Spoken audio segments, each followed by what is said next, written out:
Assalamualaikum warahmatullahi wabarakatuh. Perkenalkan, saya Yohanes Panggabean sebagai pengamat sosial Universitas Negeri Jakarta. Saya dari program studi sosiologi angkatan 2023. Di sini saya akan menganalisis tentang kebijakan makan siang bergizi gratis. Nah, tujuan saya menganalisis ini adalah untuk yang pertama itu menilai efektivitas kebijakan makan siang bergizi. Yang kedua itu menganalisis kebijakan ini melalui perspektif strategi pengembangan masyarakat, serta juga mengidentifikasi tantangan dan peluang dalam implementasi kebijakan ini. Nah, kebijakan makan siang bergizi itu gratis ini adalah langkah yang diambil pemerintah untuk meningkatkan kesejahteraan masyarakat, terutama anak-anak sekolah dan kelompok rentan.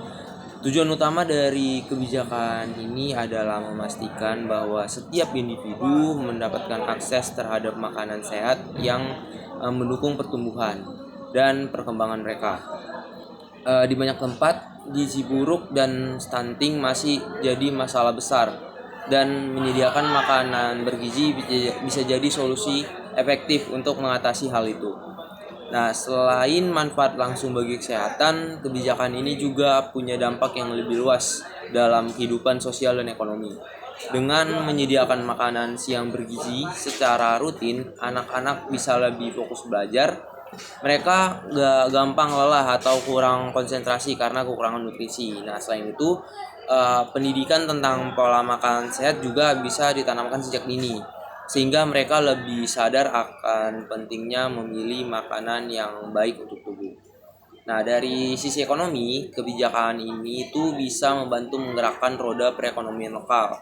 Bahan makanan yang digunakan bisa didapatkan dari petani atau produsen lokal, sehingga mereka mendapat manfaat langsung. Dan ini gak cuma mendukung ketahanan pangan nasional, tapi juga membantu para petani dan UMKM yang bergerak di sektor pangan untuk berkembang. Nah, kalau kebijakan ini dikelola dengan baik, bisa jadi ekosistem yang saling menguntungkan. Anak-anak mendapat makan sehat, petani punya pasar yang stabil, dan kesejahteraan masyarakat itu secara keseluruhan itu kemungkinan meningkat. Namun implementasi kebijakan ini tentu nggak lepas dari tantangan. Misalnya, bagaimana memastikan distribusi makanan sampai ke semua sekolah atau komunitas yang membutuhkan tanpa ada kendala logistik. Selain itu, masalah pendanaan juga jadi perhatian penting karena program seperti ini membutuhkan anggaran besar untuk bisa berjalan secara optimal. Kesadaran masyarakat juga harus terus dibangun supaya kebijakan ini nggak dianggap sebagai sekedar bantuan jangka pendek, melainkan sebagai bagian dari perubahan sosial yang lebih besar. Nah, kalau kebijakan makan siang bergizi ini bisa diterapkan dengan strategi pengembangan masyarakat, dampaknya bisa lebih signifikan. Nah, daripada hanya bergantung pada pemerintah, program ini bisa melibatkan komunitas lokal agar punya rasa kepemilikan terhadap kebijakan tersebut. Misalnya, sekolah bekerja sama dengan petani sekitar, orang tua ikut berpartisipasi dalam pengawasan gizi makanan, atau anak-anak itu sendiri diajarkan bagaimana memilih dan mengolah makanan sehat. Nah, pengesahan kebijakan makan siang bergizi punya sejarah panjang dan dasar hukum yang kuat sebagai bagian dari upaya pemerintah buat meningkatkan kesejahteraan masyarakat, khususnya anak-anak sekolah dan kelompok rentan. Nah, kebijakan ini muncul karena masalah gizi masih jadi tantangan besar, terutama di daerah dengan akses pangan terbatas. Banyak anak yang mengalami stunting atau kurang gizi karena keterbatasan ekonomi keluarga, kurangnya edukasi tentang pola makanan sehat, dan distribusi makanan bergizi yang belum merata. Sejak awal, pemerintah itu melihat pentingnya kebijakan ini bukan cuma sebagai bentuk intervensi kesehatan, tapi juga sebagai bagian dari strategi pembangunan masyarakat yang lebih luas.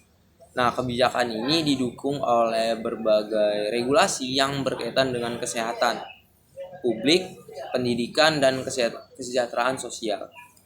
Dasar hukumnya bisa dilihat dari kebijakan nasional tentang ketahanan pangan, peraturan yang mengatur gizi anak-anak sekolah, serta program bantuan sosial yang mendukung pemenuhan kebutuhan makanan sehat.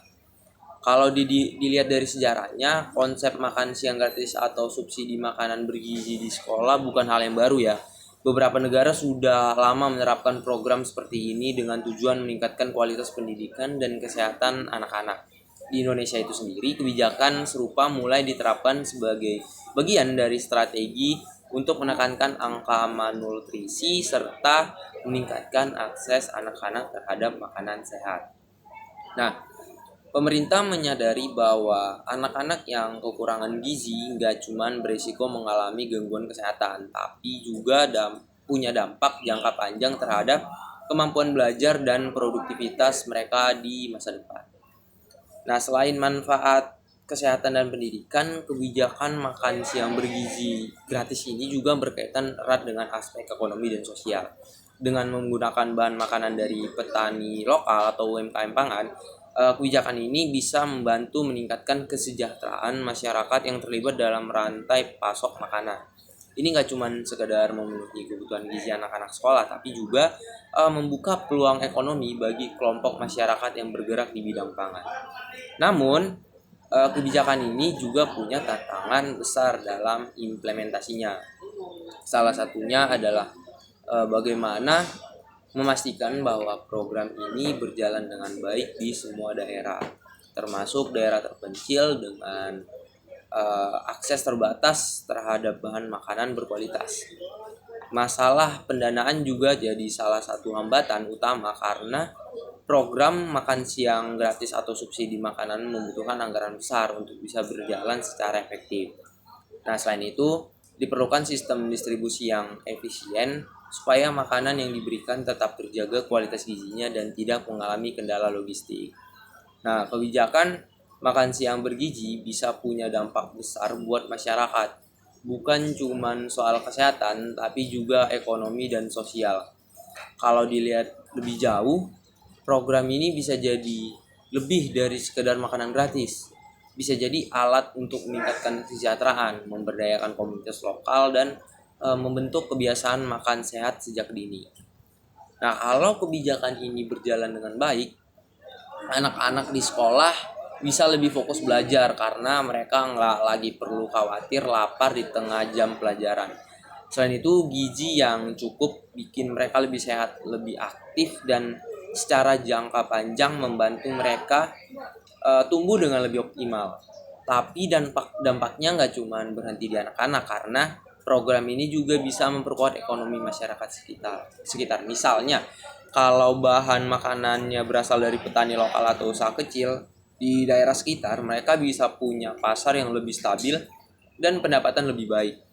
Ini bikin kebijakan makan siang bergizi nggak cuma soal makanan, tapi juga tentang cara membangun sistem ekonomi yang saling menguntungkan. Nah, selain ekonomi, kebijakan ini juga berpengaruh ke sosial masyarakat. Orang tua jadi lebih tenang karena tahu anaknya dapat makanan sehat di sekolah, dan komunitas lokal itu bisa terlibat langsung dalam penyediaan pangan. Ini bisa menciptakan lingkungan yang lebih peduli dan gotong royong, tapi tentu saja program seperti ini punya tantangan besar. Salah satunya adalah bagaimana memastikan distribusi makanan tetap terjaga kualitasnya dan sampai ke semua daerah, terutama yang aksesnya itu terbatas. Nah, masalah pendanaan juga nggak bisa diabaikan karena program ini butuh anggaran yang besar untuk berjalan lancar. Selain itu, ada tantangan dalam membangun kesadaran masyarakat. Kalau program ini cuma dilihat sebagai bantuan sesaat, mungkin dampaknya nggak akan bertahan lama. Yang paling penting adalah bagaimana kebijakan ini bisa mendorong perubahan pola pikir tentang pentingnya makanan sehat dan bagaimana masyarakat bisa ikut berperan aktif dalam mendukungnya. Kalau masyarakat benar-benar dilibatkan mulai dari petani, sekolah, hingga keluarga, maka program ini bisa jadi lebih dari sekadar kebijakan pemerintah, bisa jadi gerakan sosial yang punya dampak jangka panjang. Nah, tanggapan masyarakat terhadap kebijakan makan siang cukup beragam. Ada yang mendukung penuh karena melihat manfaatnya, tapi ada juga yang mempertanyakan efektivitasnya. Nah, banyak orang tua senang karena anak-anak mereka bisa makan makanan sehat di sekolah tanpa perlu khawatir soal bekal atau makanan yang kurang bergizi. Nah, di sisi lain, Beberapa pihak mempertanyakan apakah kebijakan ini benar-benar bisa berjalan dengan baik di semua wilayah, terutama daerah yang akses pangannya masih terbatas. Nah, para ahli gizi itu dan akademisi umumnya mendukung ide ini karena bisa membantu mengatasi masalah malnutrisi dan meningkatkan kesehatan anak-anak sejak dini. Nah, mereka itu percaya kalau kebijakan ini diterapkan dengan baik bisa jadi langkah penting buat membangun generasi yang lebih sehat dan produktif. Tapi ada juga yang mengingatkan bahwa tanpa pengawasan yang jelas dan sistem distribusi yang baik, program ini bisa mengalami berbagai kendala di lapangan. Dari sudut pandang ekonomi, kebijakan ini punya peluang besar buat membantu petani dan UMKM lokal yang bergerak di bidang pangan. Kalau bahan makanannya diambil dari sumber lokal, ini bisa mendorong roda perekonomian dan menciptakan pasar yang stabil untuk produk-produk makanan bergizi. Tapi tentu saja ada kekhawatiran soal apakah mekanisme distribusi bisa benar-benar menguntungkan semua pihak atau malah cenderung menguntungkan segelintir pihak yang punya akses lebih besar ke rantai pasok. Di sisi lain, ada juga perdebatan soal pendanaan dan keberlanjutan program ini. Beberapa kelompok mempertanyakan apakah anggaran pemerintah cukup untuk memastikan program makan siang bergizi bisa berjalan dalam jangka panjang. Kalau dana terbatas, ada kemungkinan kualitas makanan bisa menurun atau programnya hanya bertahan beberapa tahun saja tanpa kelanjutan yang jelas. Nah, ini jadi tantangan yang harus diperhatikan karena tanpa anggaran yang stabil, kebijakan ini bisa kehilangan dampak positifnya. Ada juga kritik soal bagaimana program ini diterapkan. Misalnya, apakah makanan yang disediakan sudah sesuai dengan kebutuhan gizi anak-anak di berbagai daerah? Atau juga apakah ada cukup variasi makanan supaya anak-anak benar-benar mendapatkan nutrisi yang seimbang. Nah, beberapa pihak itu menyoroti bahwa kebijakan ini perlu melibatkan ahli gizi dan tenaga kesehatan supaya makanan yang diberikan benar-benar memenuhi standar gizi yang dibutuhkan. Baik, mungkin sekian analisis dari saya. Kurang lebihnya mohon maaf. Terima kasih.